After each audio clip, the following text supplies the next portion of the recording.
Just about every single day, we are seeing more instances of Republicans asked super simple questions about what is now a formal impeachment inquiry against President Joe Biden.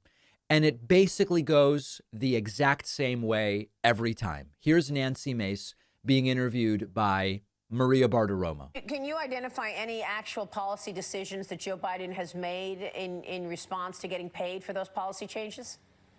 Well, that'll be part of the investigation. That'll be part of the investigation. What evidence do you have that he committed a high crime or misdemeanor? Well, we're struggling to get the evidence because we don't have an impeachment inquiry. We need the power of the impeachment inquiry to find it. It's called a fishing expedition. That's what this is fundamentally at the end of the day.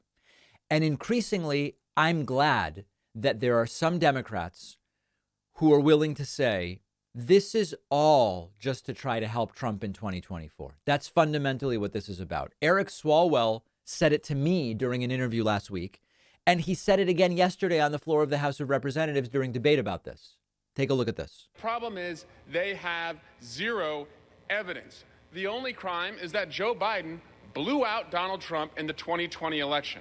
And that's a problem because this place is the largest law firm in D.C. with these lawyers working on behalf of just one client, Donald Trump, at the expense of everything else that matters.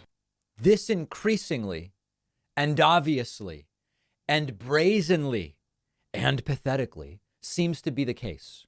Republicans are recognizing, listen, if we have a rematch of 2020, which they know Trump lost, right? Maybe there's a handful that you can find who think Trump won in 2020. But all of our inside sources say Republicans know Trump lost. They just are playing coy with all this voter fraud stuff. You've got Republicans now in mid-December, about to be the holiday break. Then we will have the first Republican primary votes in January. I mean, it's now. The election is now. Republicans are recognizing, okay, let's think about this. Biden beat Trump in 2020. The popular vote margin was monstrous. Okay, on Electoral College, if a few states went a little bit differently, then it goes to Trump. But we have a fine economy. They know it. Stock market record high. We'll talk about that later. Unemployment, historic lows for sustained period of time. Wage growth, GDP up, inflation down. They know it. They see it. They know the history. They know we can say Biden's old as much as we want.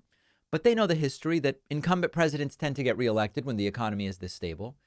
And they realize that voters are going to go to the polls and they're going to say, okay, are we going to vote for the guy who already lost to Biden and is facing 91 felony charges and was impeached twice? Or are we going to vote for the guy who wasn't indicted for anything, who wasn't impeached for anything and has a stable economy? So the calculation that Republicans are making is maybe if we can get Biden impeached once, we'll put a little bit of a black cloud, a gray cloud over the head of Biden. And so when voters go to the polls, it'll be, well, I've got two choices and they were both impeached, even if everything else about them is completely different. That's the Eric Swalwell perspective. And it makes a lot of sense to me that that's what they're doing. Here's Jamie Raskin yesterday. This was either after or as this debate was going on. Again, explaining they can't even articulate what is the offense that Joe Biden was engaged in, even theoretically. But they still want to move forward with this. President Biden has done nothing wrong. They have not laid a glove on President Biden, and they have no evidence of him committing any offense, much less an impeachable offense. So this is where we are. We take it that the Republicans, if they can get their votes together, are planning to vote to conduct an impeachment inquiry. Okay, so this was right before that vote, which ultimately this is the way the vote went.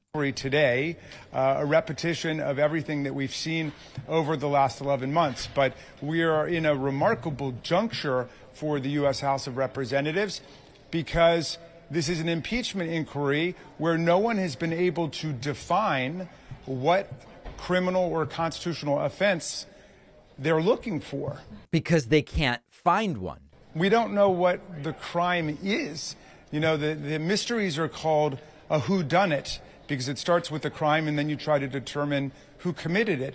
This is more like a what is it, not a who done it. We don't know what the crime is, and there are thousands and thousands of pages of evidence, but all of the evidence demonstrates beyond any reasonable doubt that President Joe Biden is not guilty of any impeachable offense. Yeah, you remember that board game Clue, which, by the way, I hated. Whenever I went over to any kind of gathering and someone said, "Let's play Clue," I became despondent and said, "How the hell do I get out of here?" But regardless, it's sort of like you set it up, and then eventually the answer you're trying to get to is, "Oh, it was Mr. Jones with the hockey stick in the study that murdered someone." Oh, okay. We have a weapon. We have a crime. We have a victim. We have elements of this.